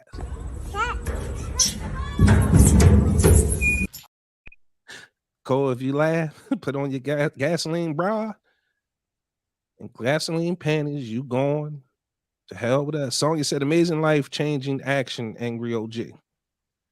So again, ultimately, we got to start holding each other accountable. We know the fast buck is fast, but it's not sustainable. What we learned, and one of the biggest things that came out of this pandemic, was the fact that we understood, and a lot of us learned, we didn't have to go into work every day to make money. You know how many entrepreneurs came out of this pandemic because they didn't have a choice but to figure out how to get up and get it. And as Black people, you know, one thing for sure, two things gonna make a way. We gonna make a motherfucking way. Motherfucker gonna sell platters. Motherfucker sell card 40s. games. You had card games, all kinds of shit, man. Like a Black motherfucker going get it. And you know who's the biggest or the fastest population in entrepreneurship is? Women. Black women. I done seen a young Black lady here in Philly come up with a car rental place. I done seen a Black woman come up with a natural skincare company, an Ayurvedic company. I done seen all type of businesses, Black owned, sprout up out of nowhere. And you know they still in business and they thriving. When I say support Black business, I'm not gonna get on that soapbox again, but I'm gonna just say I mean it. Support Black business, because if you want the community to get stronger a lot faster, you want to accelerate the progress, and you want to get these Chinese stores and these delis and these liquor stores and these poppy stores out the way. Support Black business. If I get enough money, you think I wouldn't open a goddamn corner store or a restaurant or a food truck to serve our people some healthy food, because we in food deserts? Come on, man. She talked about last night on her show as well. I love Dom's show. She touched on so many brilliant points. The fact that we have food deserts in our communities. The fact that we have those fucking poppy stores on every how is that even feasible as a fucking economic business idea? And them 24-hour stores, they don't do nothing but invite crime. Invite crime. Listen, I'm gonna tell you like this, and it ain't snitching. I'm not saying those specific ones, but you know them 24-hour stores are bookies. Yeah, and the poppy stores. Gambling, and they actually and the poppy store. Yeah. They sell little bottles of liquor that they have on the flights and all of that. Yeah. Cigarettes, they do everything. We just give them the money. Yeah, and the fucked up thing is none of us see any issue with that. I don't go in poppy stores. It's and the wildest shit ever. The wildest shit ever. But yet, how many of y'all would support the Top Flight Comedy Store as often as you support the Chinese store, the Poppy, and none of this shit. Name one healthy thing you can get out of any of those stores. Don't worry. I'll wait. Some water. Motherfucking Flight. And that might not be, you know. I'm about to say, but nowadays the water got so much shit in them, you don't even. It might just be spigot water, and they just that shit is sealed the cool cap. kill punch and shit. The motherfuckers went and got their own bottles and shit, and they had to spigot, filling them up. We need to support each other. We need to support each other and not look for a hookup. That thing drives that right there. That right there. Tay Boogie. Yeah. Let me tell y'all something about entrepreneurs right quick. You mind, OG? You mind? Because you know how I get about this shit. Anytime a black entrepreneur goes into business, I want you to think about a couple things before you park your lips to ask for a discount or you say we charging too much. Shit boils down to simple economics. Supply and demand. Walmart sells soap for 95 cents. And they paid 30 cents for it. OG sells a bar of soap for $4. Walmart orders fucking a shipping container full of that same soap. How much do you think they pay per bar if they can order a shipping container full of that soap? Pennies on the dollar. I'd venture to say about 12 cents a bar. Did you see how much it costs for them to produce a pair of motherfucking Air Jordans? The amount of leather that goes into the production, the amount of quality material that goes into a pair of Air Jordans is $6. And to pay for the labor and all of that shit, they had $20-something a It's pair like of sneakers. $20. It's $20-something to make a pair of Jordans. And you motherfuckers are standing in line to give them how much? It just depends on what the scarcity is, how many they made. Yeah. But OG has that same bar of soap for sale for $4. Yeah, Walmart sell it for 95 cents. Absolutely, you want to save a buck. My money's gonna go further than Walmart. Gonna take us further than Walmart's will. I get it. But when was the last time Walmart showed up to your kid's game to drop off snacks? When was the last time Walmart volunteered to coach your kid's football team? When was the last time OG gave you 5 bars of soap on the eye till things get a little better? Walmart can't do shit like that. I can remember the only way we fucking survived down 38th in Mount Vernon is because the Pratts had a corner store. OG house was open. Miss Martha and them house was open. The Parham's house was open. Aunt Diane house was open because we didn't always have it in our house all the time. You can go next door and get it. You can go next, or you can go to the corner store and say, Barb, my mom told me hand you this note. Yeah. You give Miss Barb the note, she give you a bag. You take whatever home. You eat for that night and in the morning. Y'all understand what we getting at? When was the last time the Poppy store donated to anything in the fucking neighborhood? When was the last time a Chinese store donated to anything, sponsored anything in your neighborhood? Never. When was the last time that deli actually let you go for 6 cents? When was the last time any of those establishments granted you credit? It could be Thursday night, 8 o'clock. Yo, my check hit at midnight. I just need some cereal for my baby to eat. Poppy gonna tell you, fuck out of here. The Yangs ain't even gonna talk to you. They just gonna wave you off. They gonna flee you. You know not to even ask the deli. They don't understand English, then. They don't even you don't even understand English then. Mm-hmm. So why you worried about us as black entrepreneurs charging a little more? Say ready in 10 minutes. They motherfucker, yo, I need 6 goats. Well done. How long? 10 10 minutes. minutes.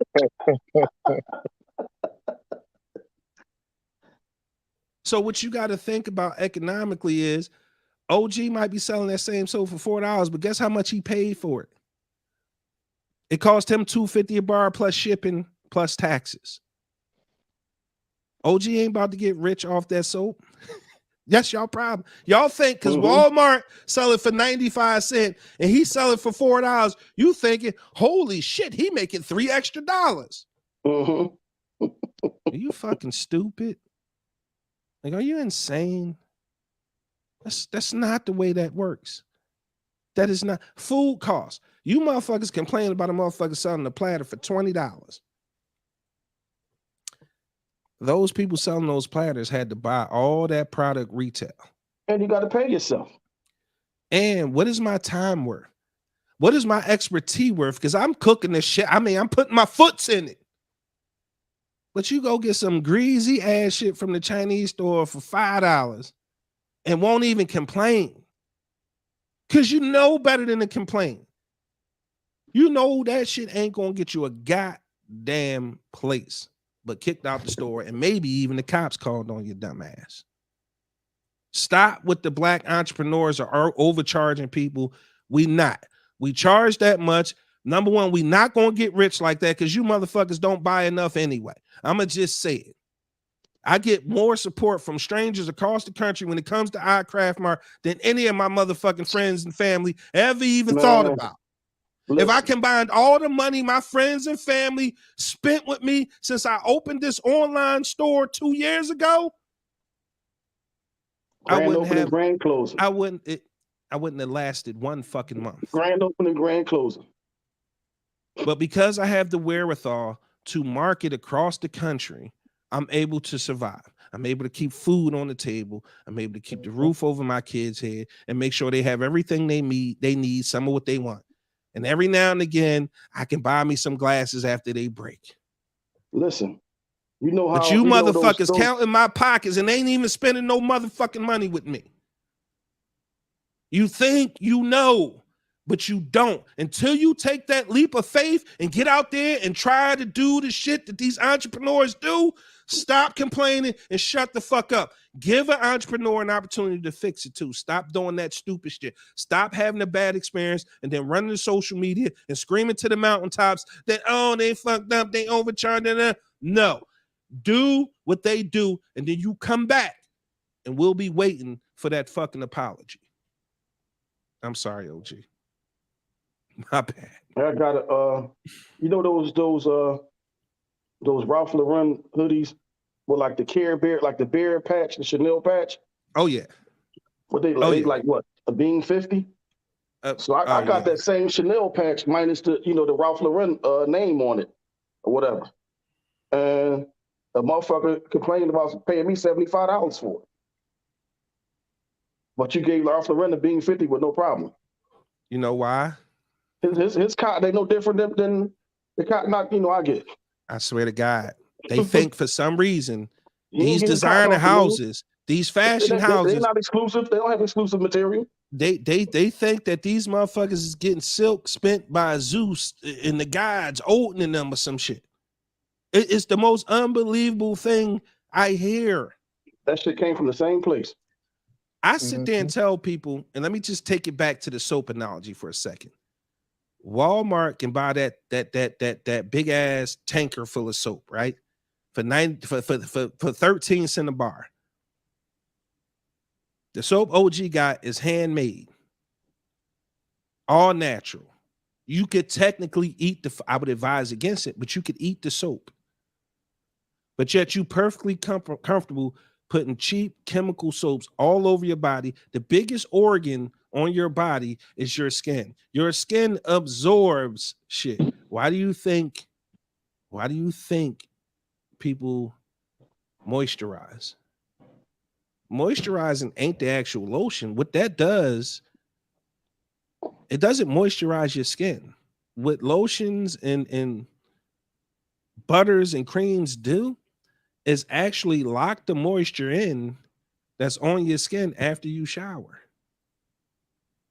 There's additives to it like vitamin E that helps keep your skin supple, that helps your skin cells regenerate faster. When you're talking about the face, hyaluronic acid doesn't doesn't reverse the aging process. It just slows it down, prevents you from getting wrinkles and crow's feet just as fast. But these are all things, man, put in products that are homemade by OG, yet it's okay. And you have it. I'm not talking about the people who don't have it, because it's genuinely people out there who need to clean their ass, who need to spend the 95 cents and be okay with that. I'm not talking about them people. I'm talking about the people who can afford it, and yet y'all bitch about paying when you getting something that's actually good for you. Mhm. Let me get to some of these comments, man. I done went off.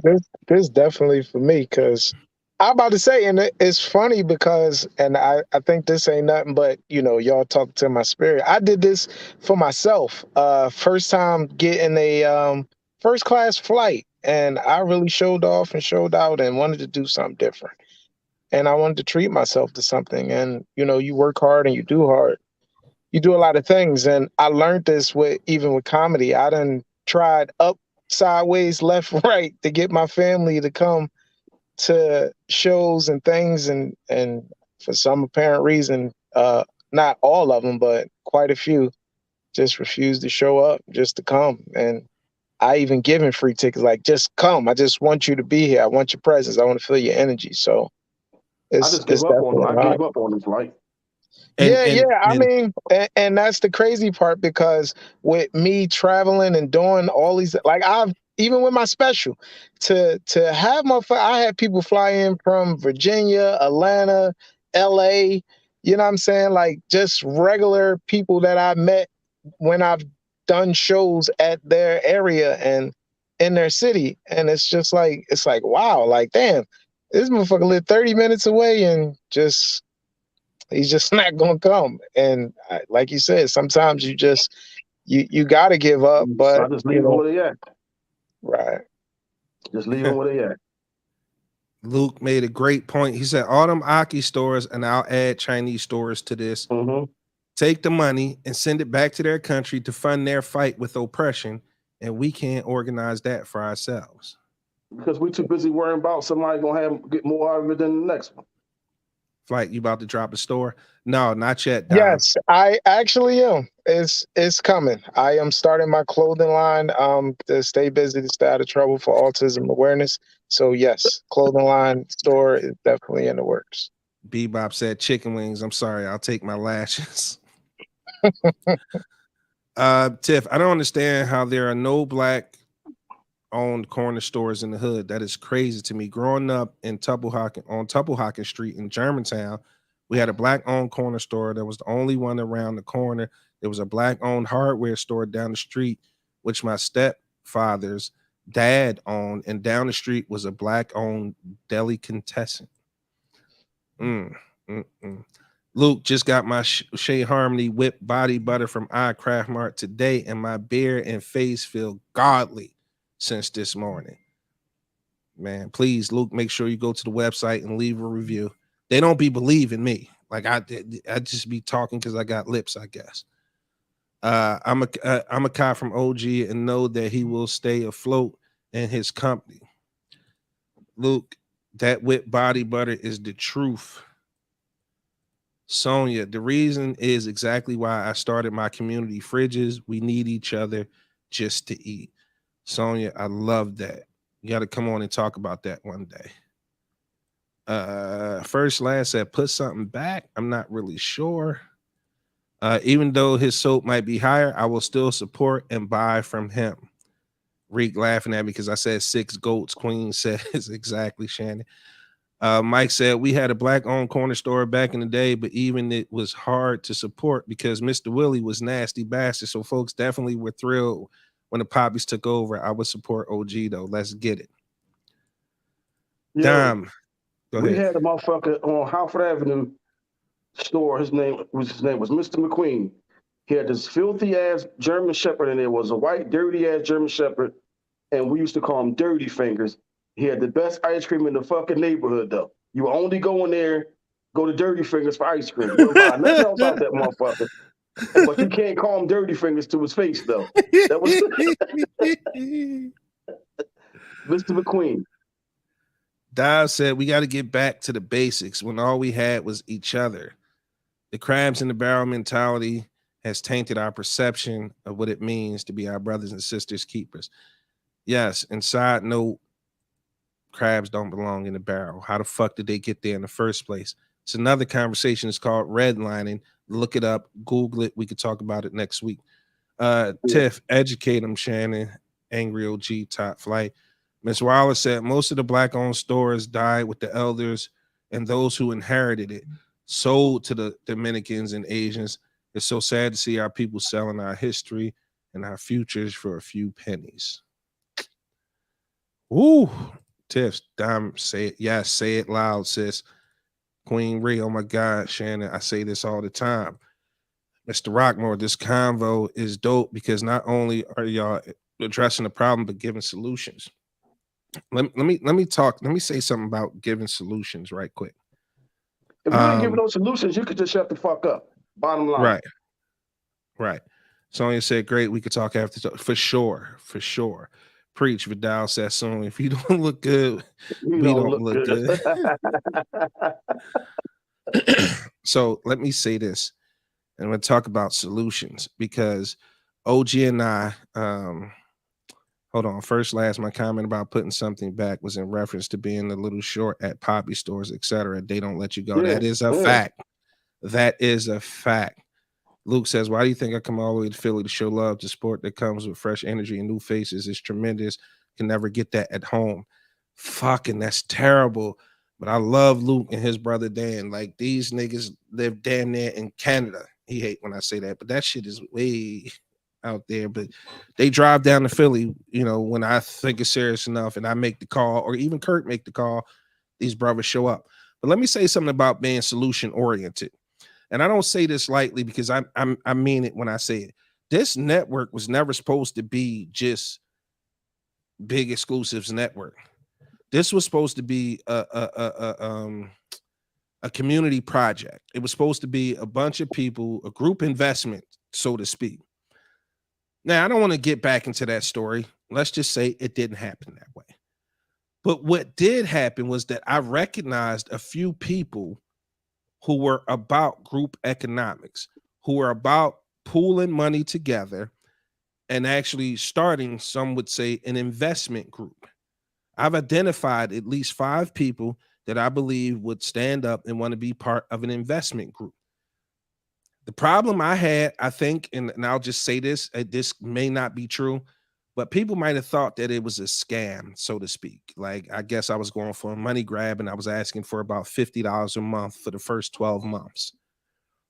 Didn't think that was a lot of money, but apparently it was. And then people started counting how many people would be involved and how much money that would be. And for some reason, they thought I was just going to run off into the sunset, despite them having the address, despite me having this fucking Facebook for the last 15, 20 years. Despite having friends and family who they could easily identify and or get to. But the point I'm trying to make is the people who listen to the Big Exclusive podcast and the Big Exclusive network as a whole, some of you I've identified as people that would be potentially interested in doing some things with group economics, i.e. starting an investment company. Simply, all that means is we sit at the table, we decide on a specific business plan, a specific action. You would appoint XYZ to be in specific roles, okay? And then what we would do is we would put money in the pot, and it can't be touched till we reach X amount of dollars to either buy a property or start said business. And then you wash, rinse, repeat. It's just that simple. It really is that simple. Africans do it. Jamaicans do it. Asians do it. Jewish people do it. You think some of these stores are owned by one poppy or one Asian person? They get theirs and they go to the next, recycle these joints. And the next one come and get theirs. That's what the Chinese stores do it too. The Indians with these 7-Elevens, yeah. Indian population ain't even that motherfucking big, man. Where they coming from? Mm-hmm. They fresh off the plane, bro. And I'm saying I've identified some people that I feel like would be 100% down with coming to the table, discussing what would be, because we OG and I talked about everything from finance companies to real estate companies to actual restaurants, food trucks. We consistently throw business ideas at each other. Flight and I, comedy spots, like we consistently throw ideas at each other.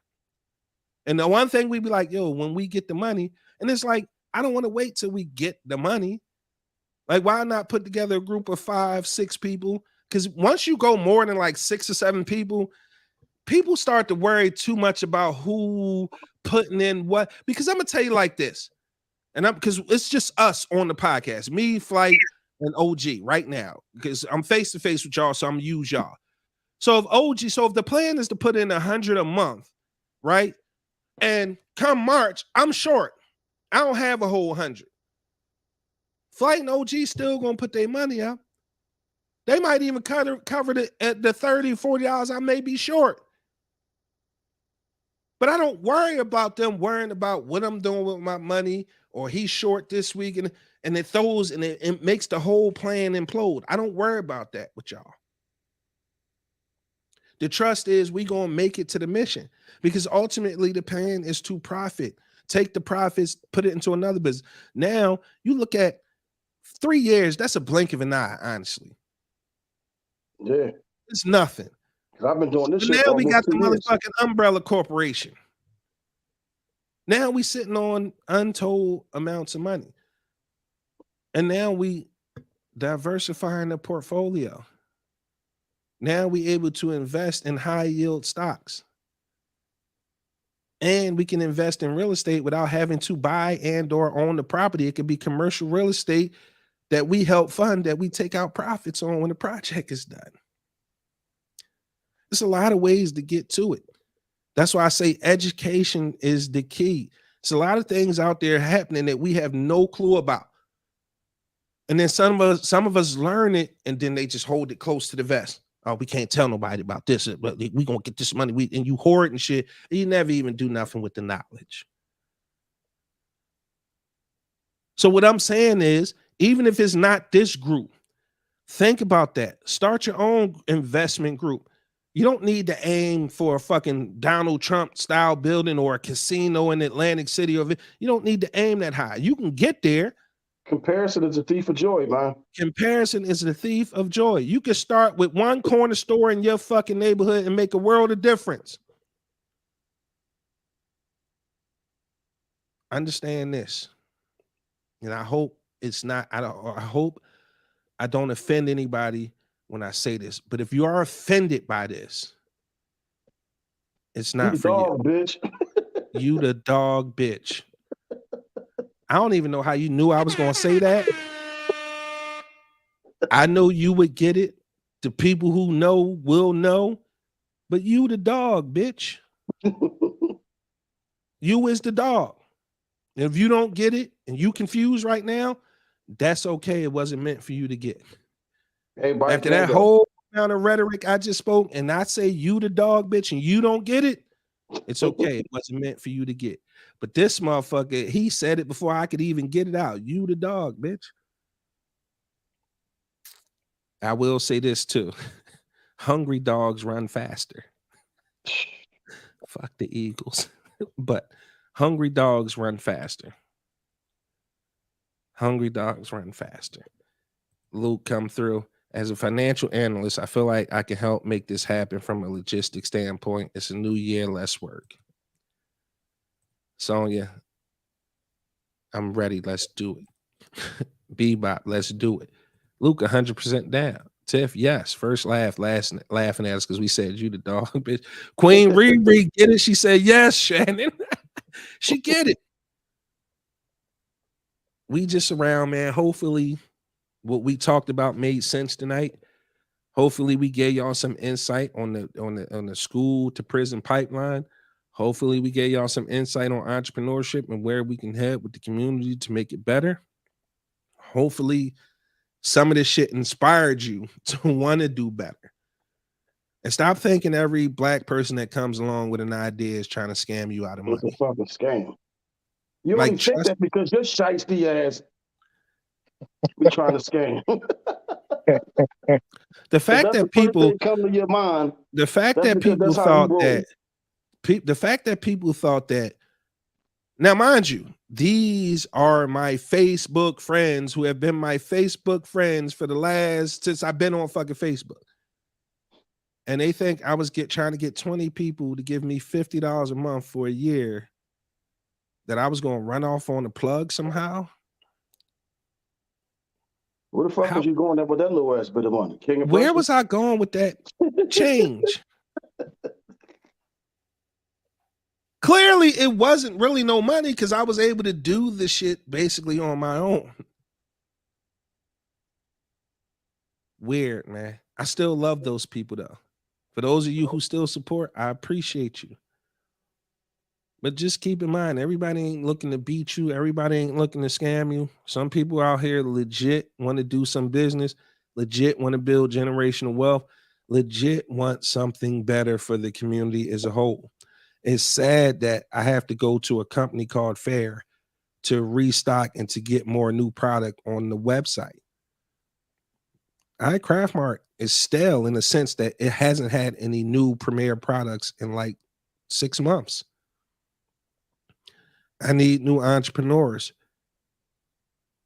That's just the fact of the matter is I need new entrepreneurs to get new products on the website. Motherfuckers think just because I'm asking for a percentage of every sale that goes through the website, that's a problem. But that's how it's supposed to go. If I'm giving you exposure, why the fuck shouldn't I not get some kind of compensation for it?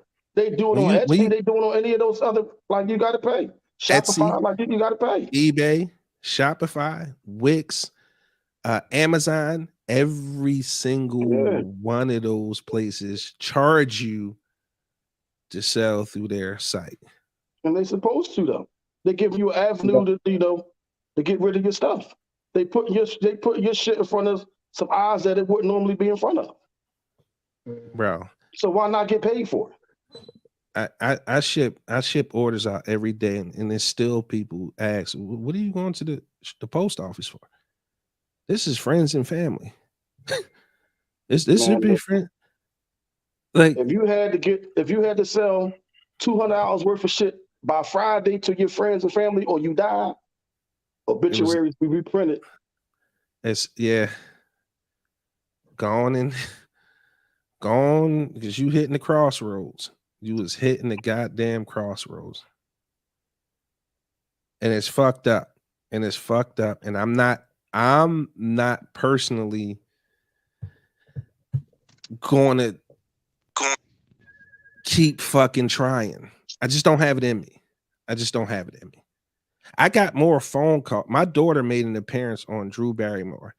I got more phone calls from friends and family who wanted cookies after her appearance. Now, mind you, work had to get put in for her to ever reach that point. They knew about it beforehand. When it first started, mass textages, group, like I mean, they always tell you when you start a business, you start with your friends and family. Yeah, and you'll fail.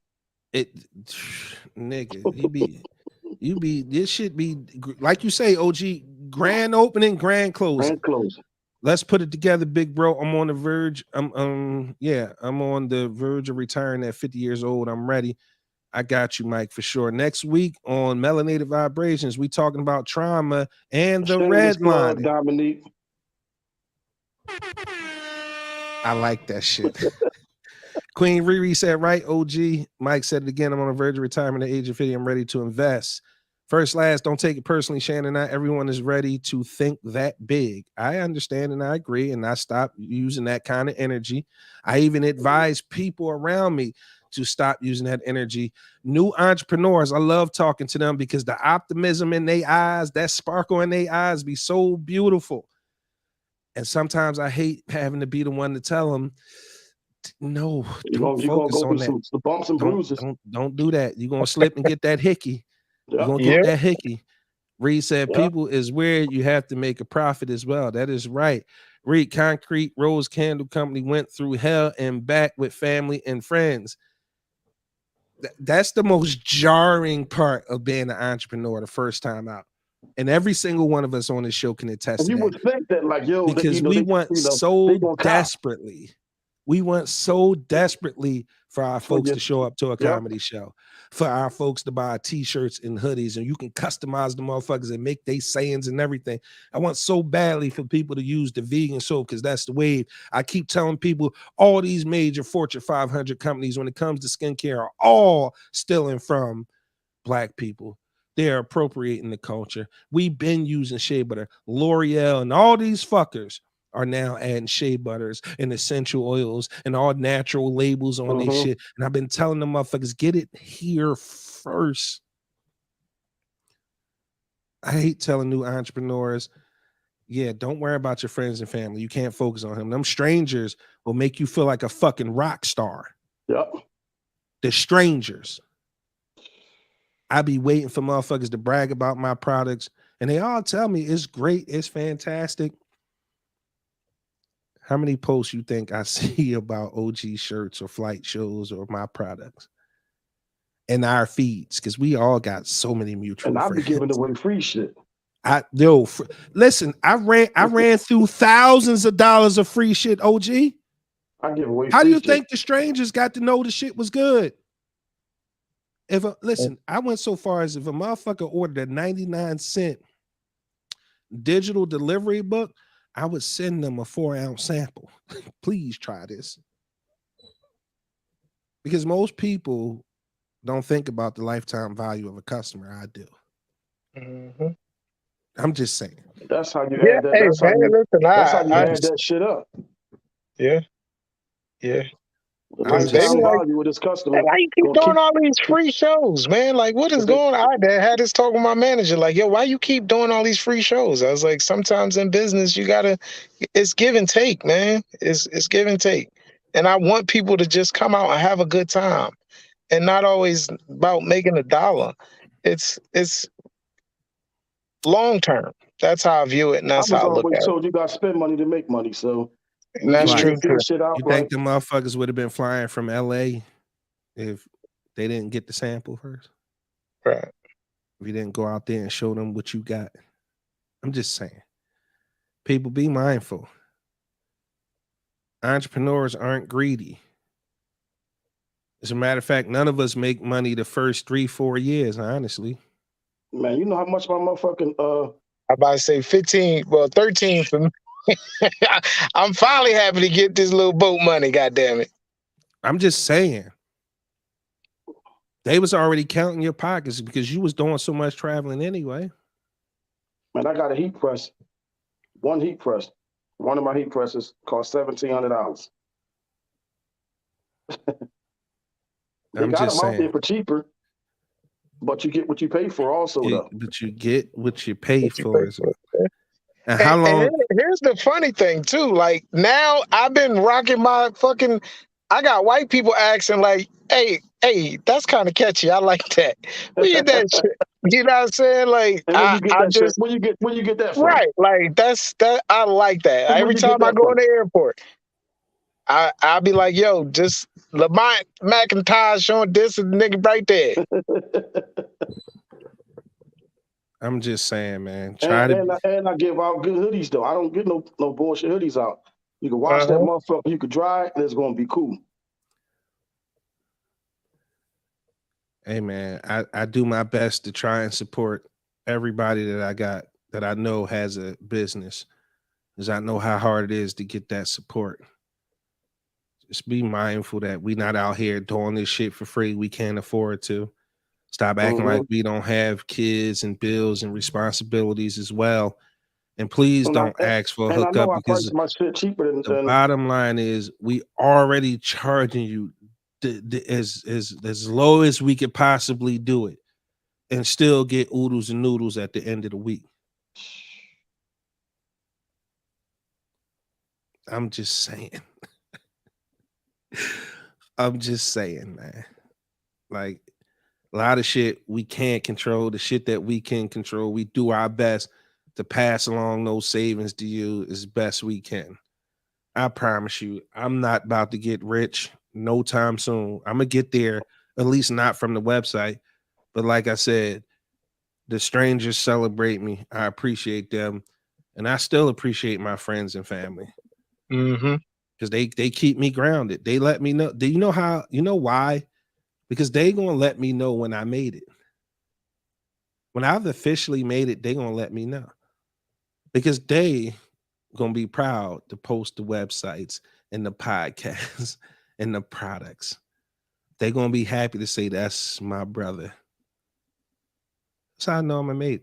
That's how I'm gonna know I made it. Real shit. I want to make it legally. I made it the other way. I Yeah, need to make it. yeah, yeah. And I'm telling you, OG, all it's gonna take, honestly, is for us to put the blinders on and go. I'm invested in enough companies. Like it's just time to put the blinders on, slow down, be deliberate. And once I got my peace of mind, nigga, it's to the moon. It's to the I just can't motherfucking moon. seem to get that part right there, man. Like, there's always some shit. Like Yeah. like my shit is like Murphy's Law, man. Like if you I wasn't here to see it, I could just start laying shit out. And if I you was wasn't gonna here to see say, it, you'd be like, man, that nigga lying. All that shit couldn't possibly act like it's yo, fucking I wild. was Like gonna I was about to say your problem is you got bitches. I don't know.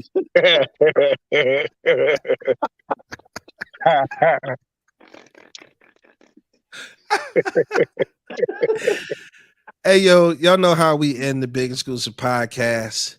Final words. I'm gonna get mine out the way early tonight. I know what he about to do, which means Flight is gonna have the last word. Unless you want to do something tonight, OG. I don't even got the energy, man. I'm burnt. I'm burnt all the way out. Like Oh man, I wasn't even gonna do it, man. I'm telling, I'm I burnt. Like, no, that you sent the message. I laughed. yeah, what did I I say? laughed. He was like, man, fuck that podcast. And then right after that, Flight texts me. Yo, my flight got delayed. I'm like, fuck my life. Whew. I'm gonna keep it simple tonight because I want to get out of here. I'm anxious to get to some of these messages because I'm getting messages about investment and wanting to join an investment group. Kayla, Cameron, Daddy, love you. Don't trade your time for money. The world is your playground. Get out, have some fun, explore that bitch. You'll have more than enough resources to do that. These people in and around and associated with the Big Exclusive Network and their podcast are your family. Turn to them for support. They won't need your money, but just turn to them for support, wisdom, and guidance if daddy's not around. I love you guys. I don't have the vocabulary to tell you how much or the time to say it all. Just know that, the greatest thing I ever did, the greatest job I ever had, the greatest joy in my life is being y'all father. Love each and every one of you who can hear the sound of my voice. Hope to see you guys next week on the Big Exclusive Network, on the Big Exclusive Podcast. I'm ended with delays are necessary and needed. My flight got delayed today. I'm super tired, but I was able to sit down, process my thoughts, think about some other things, and so I can push forward. So don't always believe that just because you're sitting still and you're delayed doesn't mean that you're still not moving. So delays was needed, delays are necessary, and make sure when you're in your delay, you process your thoughts so you continue to keep pushing forward. Delayed flight. Peace. You say I'm arrogant. I say damn right. That's pride. Pride in the saying I am. Now tune into the Big Exclusive Podcast, available on all podcast platforms or the BEpodcast.com. Listen now or I'll eat your whole race. Oh, and you better like or subscribe or else.